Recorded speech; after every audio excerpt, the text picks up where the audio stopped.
কোনো ব্যক্তি যদি সেহরি খাওয়ার পরে মুখের মধ্যে পান রেখে শুয়ে থাকে, এমত অবস্থায় সেহরির টাইম শেষ হয়ে যায়। সময় শেষ হওয়ার পরে মুখের মধ্যে যদি পান থাকে, তাহলে এতে করে রোজার কোনো সমস্যা হবে কি না? উত্তর হলো, এমত অবস্থায় রোজা ভঙ্গ হয়ে যাবে। তাই মুখের মধ্যে পান অল্প পরিমাণে হোক অথবা বেশি পরিমাণে হোক।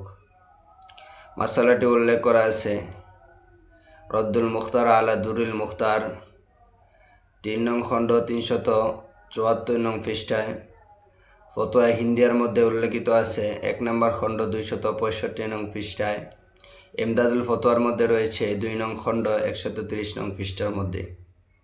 উল্লেখিত আলোচনা থেকে এটাই বুঝে আসে যে মুখের মধ্যে যদি কোনো ব্যক্তি খাবার রেখে শুয়ে থাকে, এমতো অবস্থায় সেহরি টাইম শেষ হয়ে যায়, তাহলে রোজা ভঙ্গ হয়ে যাবে।